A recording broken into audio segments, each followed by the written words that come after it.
नमस्कार, आप सभी का स्वागत है स्टार सिटी न्यूज़ में। मैं इस वक्त दिल्ली के अंबेडकर नगर विधानसभा पुष्प विहार वार्ड में मौजूद हूँ। साथ ही हमारे पूर्व के मंडल अध्यक्ष हैं सुनील दायमा जी। आइए इनसे बात कर लेते हैं। सबसे पहले सर आपसे बात कर लेते हैं, हरियाणा के जो चुनाव आपने देखे हैं वहाँ पे भारतीय जनता पार्टी ने जीत हासिल की सर, उसका लहर देखते हो क्या लगता है दिल्ली में उसकी हवा आ रही सर? भाई साहब उसकी हवा तो हमारे यहाँ रहेगी। और दूसरा कारण यह है कि हमारे जो पार्टी के कार्यकर्ता और जो जितने भी लोग हैं हमारे नेता, वो लोगों की सेवा करते हैं। सबसे बड़ा फ़ायदा हमें ये मिलने वाला है कि हमारे पार्टी के कार्यकर्ता लोगों के बीच में बने रहते हैं। हमारे जो नेता चुन के आते हैं वो पार्टी के साथ साथ लोगों की नीचे नीचे स्तर तक उनकी सेवा करते हैं। हर तरीके से उनकी मदद करते हैं। जो भी उनको सुविधा चाहिए होती है वो सुविधा उनको देते हैं। अच्छा, क्या मुद्दे लेके चल रही है इस बार सर, क्या विजन लेके चल रही है दिल्ली में भारतीय जनता पार्टी? विज़न यही है, देखिए भाई साहब, दिल्ली के अंदर अभी तक कोई भी सुविधा मुहैया दिल्ली वासियों को नहीं मुहैया कराई गई है केजरीवाल सरकार के द्वारा। ये जब दिल्ली के अंदर आए थे तब तो इन्होंने कहा था हम शिक्षा और हम आपको यहाँ पे रोड मैप वगैरह बहुत बढ़िया बना के देंगे। इन्होंने जब बरसात आती है तो आपने देखा होगा जल भर जाता है। और ऐसा भर जाता है कि भाई साहब वो निकलते ख़त्म नहीं हो पाता है। रोड नगर के हालात आप बात कर रहे हैं? मैं आपको अम्बेडकर नगर नहीं पूरी दिल्ली की बता सकता हूँ, लेकिन अम्बेडकर नगर के हालात तो इतने बुरे हैं कि हमारे यहाँ से जो विधायक है उनको हमारे यहाँ पे लोकल लोग जानते नहीं है, क्योंकि वो लोग अपने ऑफिस में नहीं बैठते, वो लोगों से क्या मिलेंगे। हमारे यहाँ पे जैसे किसी को मान लो पेंशन की ज़रूरत है तो पेंशन बंद है। अगर किसी को हमारे कोई पेपर अटेस्ट कराने के लिए विधायक से मिलने जाना हो तो वो मिलते नहीं है, और एक पेपर ले लेते हैं जी दे जाओ और 2 दिन बाद मिलेंगे। तो बस इतना बुरा हाल है। आते नहीं क्षेत्र में, ना जनता उनके जानते उनके चेहरे को सर। तो इसका रुझान आने वाला समय क्या बता रहा है जनता को? आने वाला रुझान भाई साहब, भारतीय जनता पार्टी की सरकार चाहते हैं लोग इस समय दिल्ली के अंदर, क्योंकि दिल्ली त्रस्त है और ये लोग मस्त है भाई साहब। अच्छा, बीजेपी ऐसा क्या करना चाहती है दिल्ली में सर? आप कह रहे हैं इस बार सरकार बनेगी बीजेपी की? हम सबसे पहले दिल्ली के अंदर जो लोगों को सुविधा चाहिए, शिक्षा, हेल्थ के ऊपर काम करना चाहते हैं, यूथ के लिए काम करना चाहते हैं, हम वो काम करेंगे। इन्होंने क्या किया है, आज तक युवाओं को बेवकूफ़ बनाया। जैसे कि आप छोटा सा एक उदाहरण ले लीजिए, सिविल डिफेंस में इन्होंने लोगों को कहा नौकरी लगा देंगे, लेकिन वो सिविल डिफेंस के अंदर 18 से 25-30 साल की उम्र तक का लिए बच्चा वहाँ नौकरी कर रहा है, उसको डेली बेस पे रखते थे। कोई पक्का नहीं किया, उनको रेगुलर भी नहीं कर सकते ये, क्योंकि ये पक्की नौकरी नहीं है। उन बेचारों की वो तैयारी कहीं करते तो उनकी जो एज निकल गई भाई साहब, वो कहाँ जाएंगे बेचारे। या तो उन्हें पक्का किया जाए।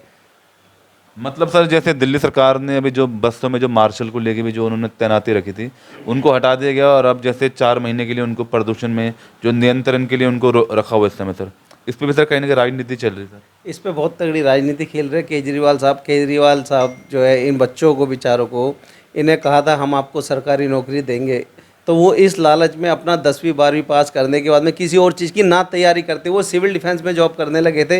इनको डेली बेसिस पे रखा गया था, लेकिन उसके भी 3-3 महीने के लिए सैलरी दी नहीं गई। जैसे कि हमारे यहाँ कोरोना काल आया था, तो कोरोना काल में इनको बेचारों को लगाया, उसके बाद इनको कुछ दिन के लिए लगाया, फिर उनके बाद हटा दिया, फिर कभी बुलाते फिर लगा देते हैं। फिर इनको लगता है बच्चों को कि भैया ये शायद अब हमें पक्का कर देंगे, लेकिन इन्होंने उनके 8-7 साल खराब कर दिए। जो इनकी एज थी सरकारी नौकरी के लिए, वो एज इनकी निकल चुकी है। बिल्कुल ये परेशान है।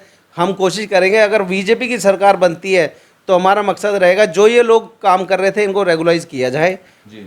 तो हमारी ये कोशिश रहेगी। सर, दिल्ली में आप देख रहे हैं लगातार वायु प्रदूषण, आप भी घर से बाहर निकलते हैं, काफ़ी आपको भी दिक्कत होती होगी सर? बहुत दिक्कत होती है भाई साहब। स्थिति इतनी बेकार है कि आज की डेट में आप छोटे बच्चों को लेके बाहर नहीं निकल सकते।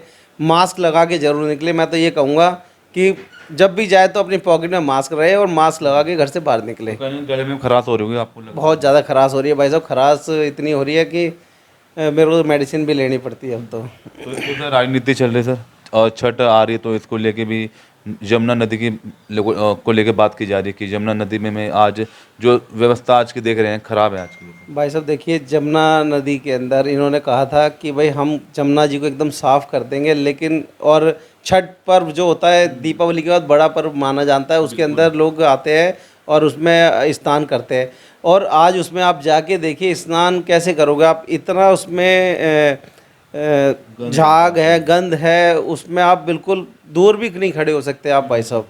तो मैं चाहता हूं कि केजरीवाल जी इस पे काम किया जाए, और आपसे नहीं हो रहा तो आप दिल्ली छोड़ दीजिए, हम करेंगे। लेकिन इस बार सरकार में भारतीय जनता पार्टी सरकार बनने जा रही है, और जब हमारी बीजेपी की सरकार बनेगी हम इसको साफ करके दिखाएंगे आपको। ओके, अच्छा, आप सर पूर्व के मंडल अध्यक्ष भी रहे हैं आप सर, उसके बाद से आप कितने एक्टिव हैं मतलब? मैं भाई साहब भारतीय जनता पार्टी का मंडल अध्यक्ष रहा, लेकिन मैं जैसे काम करता था और आज भी वैसे ही काम कर रहा हूँ। और मैं पार्टी के अंदर 2010 के बाद से एक्टिव हूँ, बिल्कुल कार्यकर्ता है। और मैं 2003 में पार्टी ज्वाइन की थी, और मैं पार्टी का बहुत बढ़िया से सुबह से शाम तक काम करता हूँ, इसके अलावा कुछ नहीं करता। अभी दिनेश दायमा जी ने भी कमान संभाली सर मंडल अध्यक्ष की सर, उनके आने से क्या लग रहा है? हमारे मंडल अध्यक्ष दिनेश दायमा जी, वो भी यूथ के हैं, युवा मोर्चे में थे। उनको पार्टी ने संगठन की जिम्मेवारी दी है। वो अभी अपने त्रिदेव पन्ना प्रमुख का जो पार्टी का काम मिला हुआ है सक्रिय सदस्यता का, उसमें लगे हुए हैं, और उनके भी नेतृत्व में। और हम लोग इस चुनाव को, दिल्ली के चुनाव को हम जीत के देंगे, पार्टी की झोली में डालेंगे। अच्छा, अभी फिलहाल क्या चल रहा है अभी पार्टी में जुड़ के सर, क्या क्या काम हो रहे हैं? पार्टी के अंदर हमारे पास जो सक्रिय सदस्यता का काम चल रहा है, अभी जोर शोरों से चल रहा है। हमारी सक्रिय सदस्यता 11 करोड़ के लगभग हो गई है, और कोशिश है इसे पहले से ज़्यादा लोग अपना आप ही जुड़ते हैं। हमें जाने से पहले जब हम लोगों के पास जा रहे हैं तो ऑटोमेटिक उन्होंने अपने मेंबरशिप कर रखी है। प्राइमरी मेंबरशिप मिस कॉल मार के हो गई थी, तो उन्होंने की हुई है। भाई साहब, लोगों के अंदर एक जागरूकता है, इच्छा है कि भारतीय जनता पार्टी की सरकार इस बार दिल्ली के अंदर भी बननी चाहिए। क्या लग रहा है मतलब केजरीवाल की हवा चल रही है इस समय दिल्ली में? भाई साहब, केजरीवाल जी की हवा तो बिल्कुल खत्म होगी। हाँ, ये है जेल में चल रही है उनकी हवा, जेल में जेल में चल रही है। तो अब तो जेल से छूट चुके हैं तो सर? भाई साहब, वापस जाना है। देखिए, ये जैसे कि एक मर्डर करके कोई आदमी आ जाता है तो बेल पे बाहर आता है, हाँ जी। तो उसी प्रकार से ये केजरीवाल साहब जेल से बाहर आए हुए थे। इनके आधे से ज़्यादा सदस्य जेल में ही हैं जी, और जो रह गए वो चले जाएंगे। उन्होंने हरकतें, काम ऐसे किए हैं, जी सर। लोगों के काम करते तो आज ये शायद बाहर रहते। अच्छा सुनील जी, और आने वाले जो त्यौहार आ रहे हैं, दिवाली भी आ रही है, इसमें भी थोड़ा सा कोई अपील देना चाहेंगे अपने दर्शकों को? मैं आप सभी को दीपावली की हार्दिक शुभकामनाएं देना चाहता हूं, और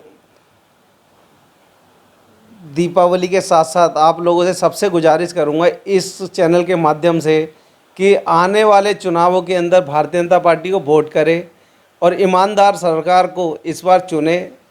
इन्होंने, केजरीवाल साहब जब दिल्ली में आए थे तो बहुत तारें तोड़ी थी, बिजली की तारें काट काट के फिर खुद ने जोड़ी थी। लेकिन आज आप देखिए, बिजली के बिल सबके बढ़ के आ रहे हैं। पहले इन्होंने कहा था हम बिजली पानी मुफ्त देंगे, लेकिन आप ये देखिए कि पानी के नाम पे तो पानी नहीं देते, फ्री कहाँ देंगे भाई साहब। तो आप लोगों से गुजारिश है कि जितना हो सके भारतीय जनता पार्टी को वोट करें, दिल्ली के अंदर इस बार बीजेपी सरकार बनाए और दिल्ली को स्वच्छ बनाए। धन्यवाद। बहुत बहुत धन्यवाद। तो ये हमारी सीधी बात सुनील दायमा जी से, स्टार सिटी के साथ मैं जितेंद्र गुप्ता।